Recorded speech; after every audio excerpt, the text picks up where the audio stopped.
There is a figure who has walked beside us since the dawn of human storytelling, older than kings, older than gods, older perhaps than language itself. He wears 1,000 faces and answers to 1,000 names. He is the fox in the henhouse, the spider at the crossroads, the jester at the foot of the throne.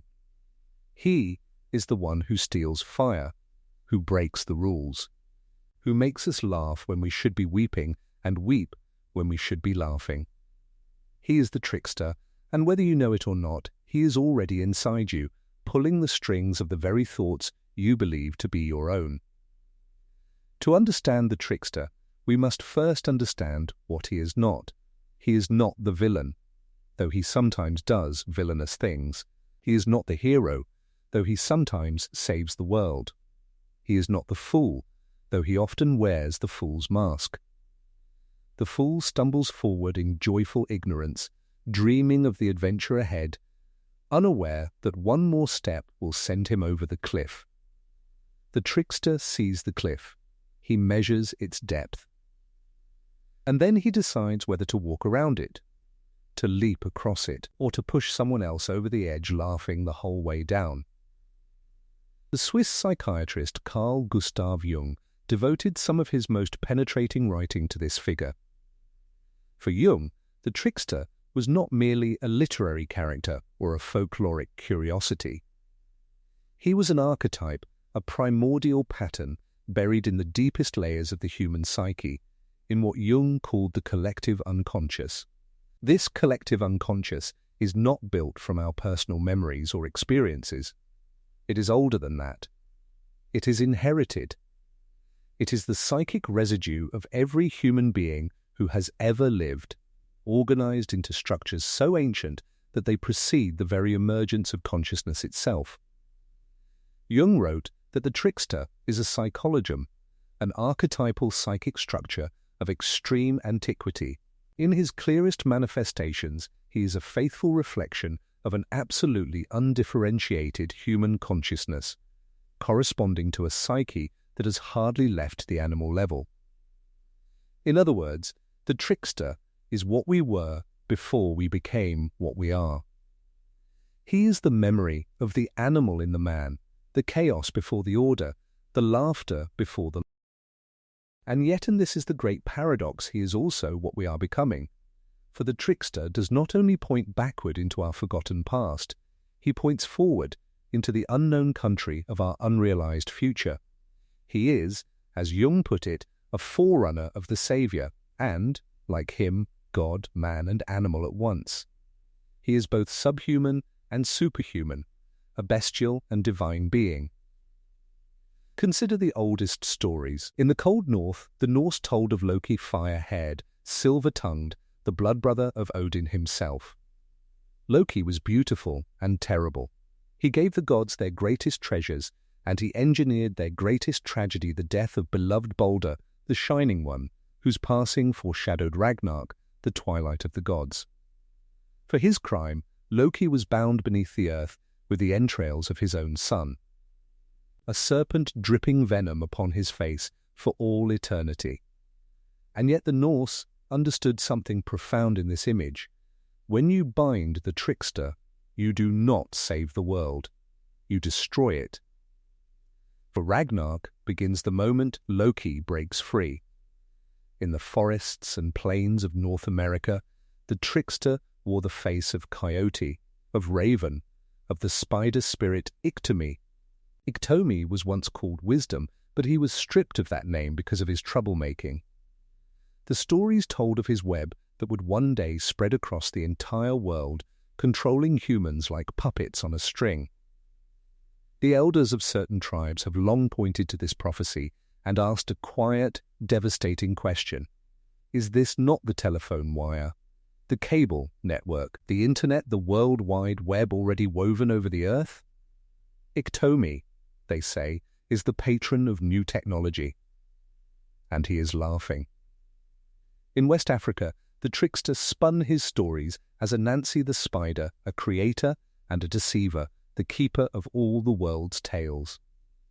In the Caribbean and the American South, Where African peoples were brought in chains, Anansi was reborn as Brer Rabbit, the small and weak creature who survives by his wits alone, who tricks the fox and the bear not because he is cruel, but because he must. The trickster, you see, is often the only weapon the powerless possess against the powerful. And in the bright Mediterranean sun of ancient Greece, the trickster wore his most refined and dangerous mask. He was Hermes, son of Zeus, born in a cave, who on the very day of his birth crawled out of his cradle, stole the cattle of his elder brother Apollo, invented the lyre from a tortoise shell, and lied so charmingly to the king of the gods that Zeus laughed and granted him a throne. Hermes was the messenger, the boundary crosser, the only god permitted to walk freely between the three realms Olympus, Earth, and the underworld. He was the psychopomp who guided souls into death, and perhaps the dreamer who guided souls back into waking life. The classical world recognized something the modern world has largely forgotten, that there are not two ways of being, but three. There is the Apollonian, the way of reason, order, light, structure. There is the Dionysian, the way of ecstasy, intoxication, dissolution, the wild. And then there is the third way, the hidden way, the way of Hermes, the way of the trickster, the way of jokes and journeys and crooked paths that arrive somehow at the destination no straight road could ever reach. But before we go further, we must confront something uncomfortable. The trickster is not a creature of the page or the screen. He is not safely contained in myth.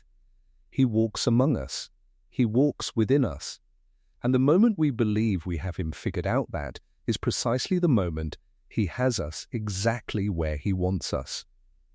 The victims of con men, of charlatans, of snake oil salesmen and political demagogues are almost always those who are unconscious of the trickster. They have been tricked by their own naivety, their own greed, their own self-deception. The lesson the trickster teaches, brutal and indispensable, is this: we must be a little tricky ourselves if we are not to be tricked. We must know the trickster in ourselves, or we will be his victims. And here is where the matter becomes truly dangerous, for there are people who genuinely believe they are helping others, while in fact they are deceiving them.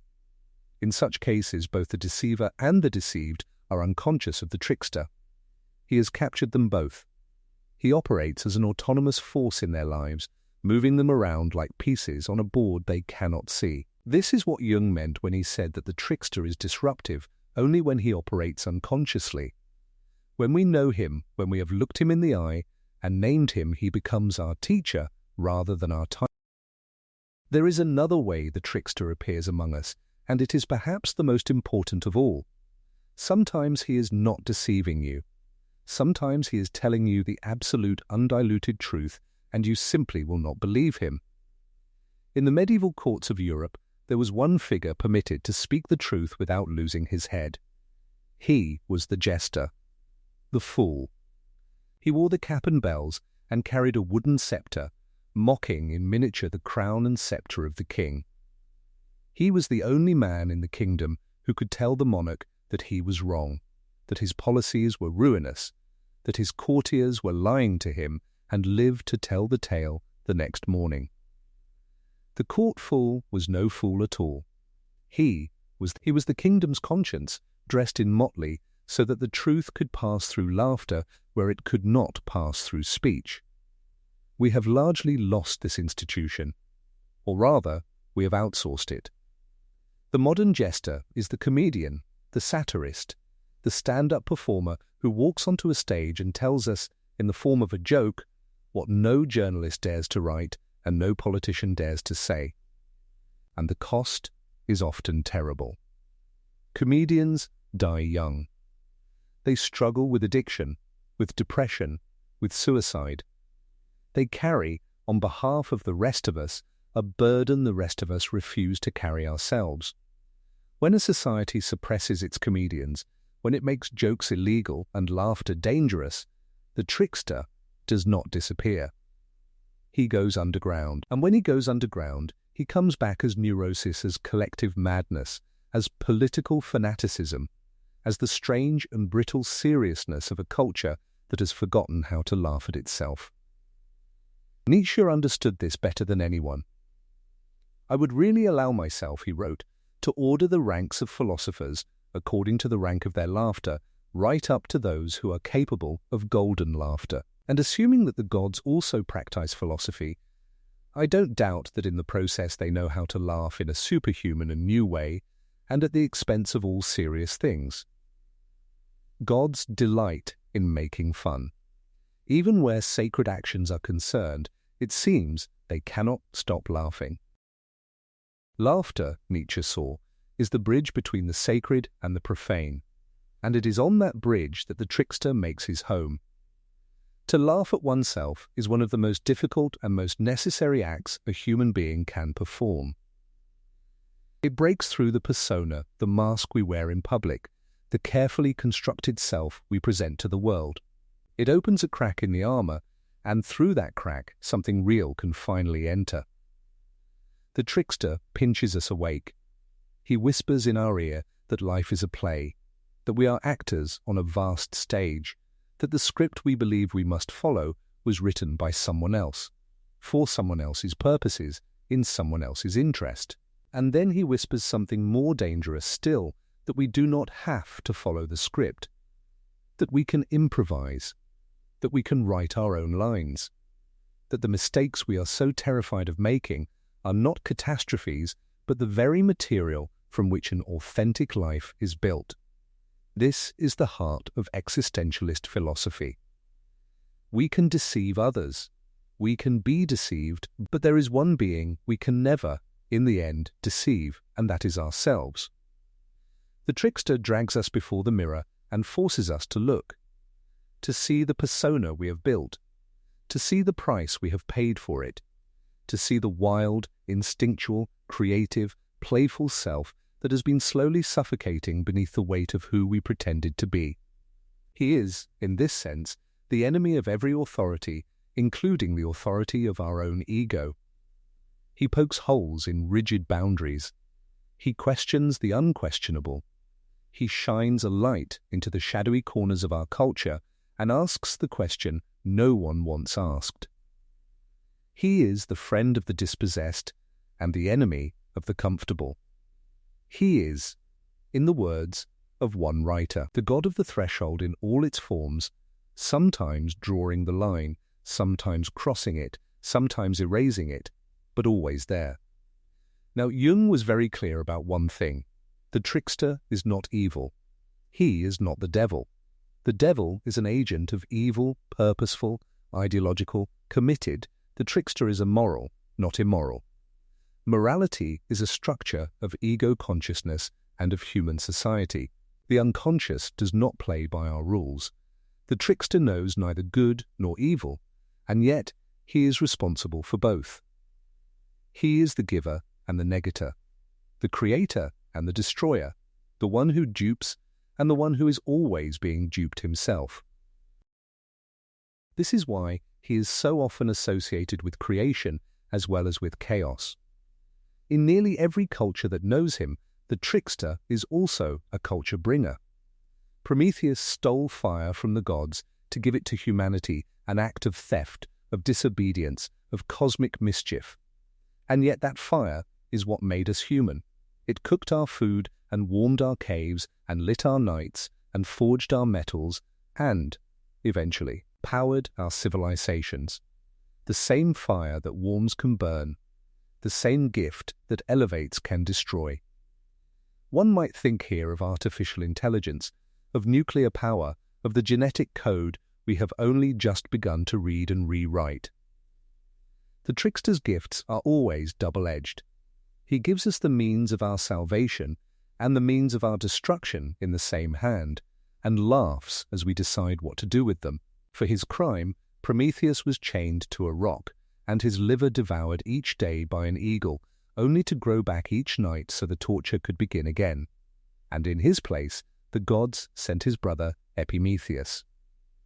Prometheus, means forethought, the one who thinks before he acts. Epimetheus means afterthought, the one who acts before he thinks.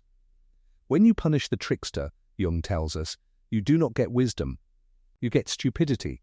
You get a culture that no longer reflects, that no longer questions, that lurches from one disaster to the next, always surprised, always reacting, never learning. And this brings us to perhaps the most uncomfortable truth of all. The trickster is the shadow, or rather, he is the collective shadow, the summation of all the inferior, repressed, denied aspects of human character, gathered into a single mythological figure. He is everything we refuse to acknowledge in ourselves, everything we project onto our enemies, everything we insist we are not, while behaving exactly like it when no one is watching. The so-called civilist man, Jung wrote, has forgotten the trickster. He remembers him only figuratively and metaphorically when, irritated by his own ineptitude, he speaks of fate playing tricks on him or of things being bewitched. He never suspects that his own hidden and apparently harmless shadow has qualities whose dangerousness exceeds his wildest dreams. We think the danger is the burglar at the window, the enemy across the border, the conspiracy in the shadows. We do not suspect, we cannot bear to suspect, that the real danger is the part of ourselves we have refused to look at. The collective trickster energy appears, in our political and cultural life, as the leader who promises truth and delivers lies, the prophet who promises liberation and delivers servitude, the reformer who promises light and delivers fire. He appears and disappears and reappears in every generation, in every nation, under every flag. And we never seem to recognize him because we are looking for him outside instead of within. Emily Dickinson, in one of her most piercing lines, wrote our self, behind our self concealed, should startle most. That is the trickster's deepest lesson. The thing you should fear most is not what is hiding from you, it is what is hiding inside you. And yet, and this is the alchemy of the whole matter, once you see him, once you greet him, once you sit down with him at the table of your own psyche and listen to what he has to say, he becomes something else entirely. He becomes a teacher, a guide. The one Jung called the bringer of light as well as of healing. In the strange tradition of medieval alchemy, the trickster appeared in his most refined form as Mercurius. Mercurius was the alchemist's tormentor and the alchemist's savior. He was quicksilver, the only metal that flows like water, slipping between the fingers of anyone who tried to grasp him. He was the dual god, half animal and half divine, half saint and half devil. He was the spirit of the work itself, the substance that the alchemists were trying to transform, and at the same time the transformer, the agent of transmutation. For Jung, Mercurius was a symbol of the self, not the small ego self that we identify with in daily life, but the great self, the totality of the psyche, the union of conscious and unconscious, light and dark, known and unknown. The philosopher's stone that the alchemists sought, which could turn lead into gold, was never an external object. It was the integration of the whole human being. And the only road to that integration ran through the trickster. This is why the trickster appears in our lives most insistently when we are most certain of ourselves. When the ego inflates, when we become arrogant, controlling, narcissistic, convinced of our own importance, the trickster arrives with his pin, and our beautiful bubble of greatness bursts. The promotion we counted on falls through. The relationship we took for granted ends. The plan we were so certain of collapses in absurd and humiliating ways. We curse our luck. We blame the world. We do not see what is really happening. The trickster is dismantling the false self we have constructed so that the true self might have room to grow.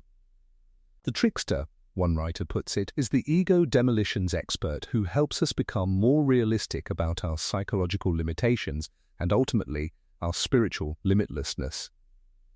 This is an energy within ourselves and within the universe that humbles us, topples our ego, upsets our plans, demonstrates to us how little our wishes matter, and dissolves the forms that no longer serve us, though we may be clinging to them for dear life.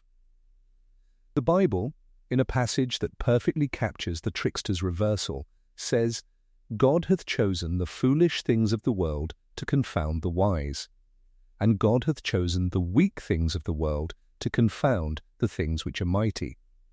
And base things of the world, and things which are despised, hath God chosen, yea, and things which are not, to bring to naught things that are." This is the trickster's gospel. The first shall be last, and the last shall be first. The mighty shall be brought low, and the lowly shall be lifted up. The wise shall be revealed as fools, and the fools shall turn out to have been wise all along. Whatever you are most certain of, whatever you have invested most heavily in, whatever you cannot imagine living without, that is precisely what the trickster has marked for transformation. He teaches us, in the end, the lesson that no philosophy and no religion can teach without him, that the totality of life consists of order and chaos, and that to deny either is to deny life itself. The Apollonian alone produces a culture that is brittle, sterile, bureaucratic, eventually tyrannical. The Dionysian alone produces a culture that is feral, dissolved, eventually nihilistic. It is only the third way, the way of Hermes, the way of the trickster, that holds the two in living tension, that allows civilization to renew itself without destroying itself. One must still have chaos in oneself, Nietzsche wrote, to give birth to a dancing star. The trickster is that chaos. Held consciously, honored rather than repressed, recognized rather than denied, he becomes the source of every genuine creation, every authentic transformation, every breakthrough that has ever broken through. He is the laughter at the heart of the cosmos. He is the wisdom that wears the mask of folly. He is the part of you that knows you are pretending and that is patient enough to wait, sometimes for decades, until you are ready to stop. So look for him. He is there. He is in the joke you told and instantly regretted. He is in the slip of the tongue that revealed what you did not want revealed. He is in the dream that refuses to be interpreted. He is in the encounter that changed your life with a stranger you will never see again. He is in the catastrophe that destroyed your old life and forced you, weeping and protesting, into a new one that turned out, somehow against all odds, to be better. He is not your enemy, though he will sometimes feel like one. He is the friend who tells you the truth no one else will tell. He is the guide who leads you into the dark places where the treasure is buried.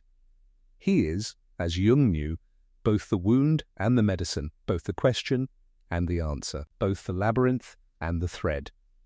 The only trick that matters is to learn to recognize him, to laugh when he laughs, to bow when he bows, and to walk with him rather than against him on the long and crooked road back to yourself. For he is always one step ahead. And the moment you understand that the moment you stop trying to catch him and start trying to learn from him is the moment he turns around, slowly, with that ancient and unreadable smile, and finally, for the first time, lets you see his face.